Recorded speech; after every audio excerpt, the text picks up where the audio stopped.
지금 한국 금융시장에서 정말 거대한 어떤 구조적인 지각 변동이 일어나고 있다는 사실 알고 계신가요? 오늘 우리가 함께 살펴볼 이야기는요, 바로 이 거대한 자금의 흐름, 머니무브에 대한 겁니다. 최근에 나온 한 분석 보고서가 이런 말을 해요. 증권으로의 머니무브, 이거 이제 시작일 뿐이다. 이 말의 핵심은 아주 간단합니다. 뭐냐면 어마어마한 가계 자금이 지금 주식시장으로 쏟아져 들어오고 있다는 거죠. 바로 이걸 머니무브 현상이라고 부르는 건데요. 자, 그럼 본격적으로 한번 파고 들어가 볼까요? 자, 그럼 이 머니무브라는 게 도대체 정확히 무슨 뜻일까요? 아주 쉽게 말해서요, 우리 집 자산, 그러니까 가계의 자산이 예전처럼 은행 예금이나 부동산에만 머무는 게 아니라는 거예요. 이제는 주식시장으로 본격적으로 이동하는 아주 장기적이고 구조적인 대전환을 의미하는 거죠. 이건 뭐 잠깐 반짝하는 유행 같은 게 아니고요.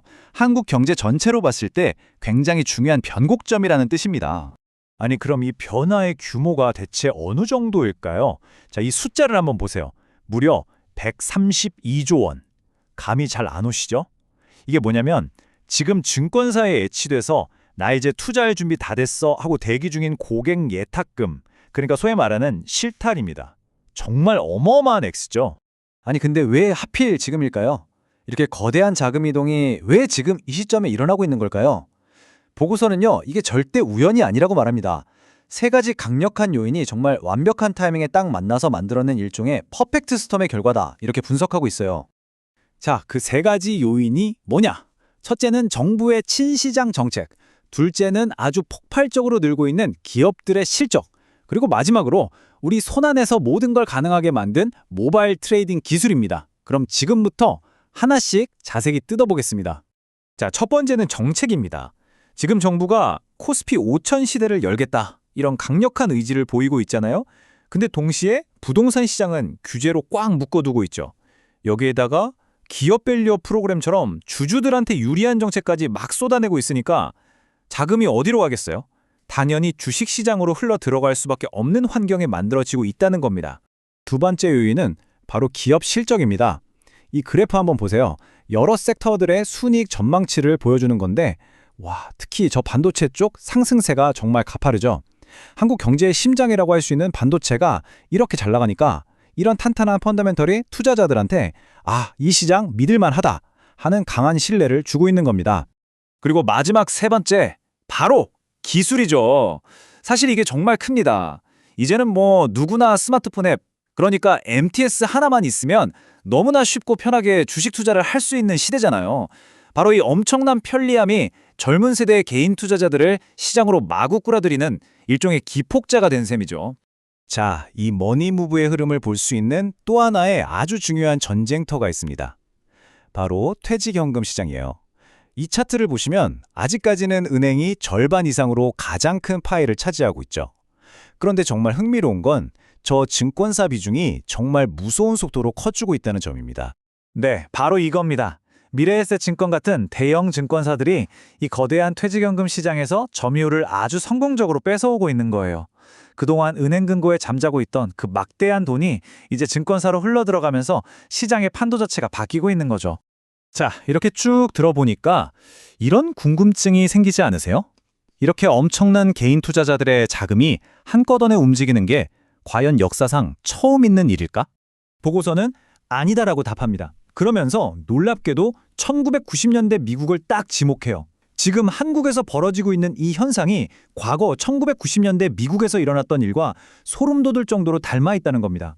바로 이 역사적 유사성 때문에 지금의 머니무브가 그냥 잠깐 스쳐 지나가는 바람이 아닐 수 있다는 거죠. 자, 1990년대의 미국을 한번 떠올려 볼까요? 그때 IT 산업이 막 폭발적으로 성장했죠? 그리고 이트레이드 같은 온라인 브로커들이 등장하면서 수수료가 확 낮아졌고요. 여기에 491K 같은 퇴직연금 제도까지 딱 맞물리니까 개인 투자자들이 정말 물밀듯이 시장에 들어왔습니다. 이 모든 게 합쳐져서 일시적인 붐이 아니라 아주 지속적인 구조적 변화를 만들어낸 겁니다. 자, 이 표를 보시면 한눈에 들어옵니다. 이게 바로 핵심이에요. 90년대 미국의 IT 붐이 지금 한국의 반도체 슈퍼사이클과 똑같고, 그때의 온라인 브로커 등장이 지금의 모바일 트레이딩, 그리고 401K 제도가 지금의 밸류업 프로그램과 정말 정확하게 평행선을 그리고 있다는 겁니다. 마치 데자뷰 같죠? 보고서가 강조하는 게 바로 이 지점입니다. 그리고 여기서 정말 중요한 포인트가 나옵니다. 자, 닷컴 버블이 터지면서 시장이 한번 크게 무너졌잖아요. 그런데 그 후에도 미국 가계의 주식 보유 비중은 절대로 1990년대 이전 수준으로 돌아가지 않았다는 거예요. 이게 무슨 뜻이겠어요? 한번 올라간 시장 참여의 기준선, 그 레벨 자체가 영구적으로 높아지는 뉴 노멀이 만들어졌다는 겁니다. 자, 이런 거대한 변화의 물결은 당연히 증권업계 자체를 바꿔놓겠죠. 증권사들의 비즈니스 모델, 그러니까 돈 버는 방식 자체가 근본적으로 바뀌고 있다는 이야기입니다. 예전에 증권사들을 생각해보면 그냥 우리가 주식 사고 팔 때 내는 수수료 받아먹는 장사에 가까웠죠. 그런데 이제는 완전히 달라졌습니다. 머니무브로 흘러들어온 그 풍부한 자본을 가지고 자기들이 직접 고수익 투자에 나서는 거예요.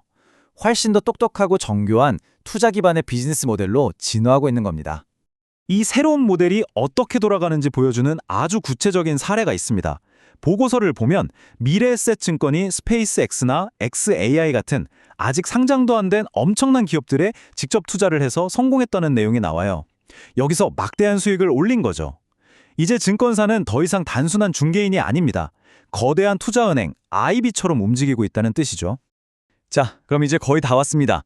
마지막으로 가장 중요한 질문이 남았죠. 이 새로운 시대, 이 새로운 게임의 룰에서 과연 어떤 기업들이 최종 승자가 될까요? 보고서의 결론은 아주 명확하고 간단합니다. 결론은 이겁니다. 덩치가 곧 힘이다. 이 새로운 환경에서는요, 결국 규모와 잘 짜여진 비즈니스 모델이 핵심 경쟁력이 된다는 거예요.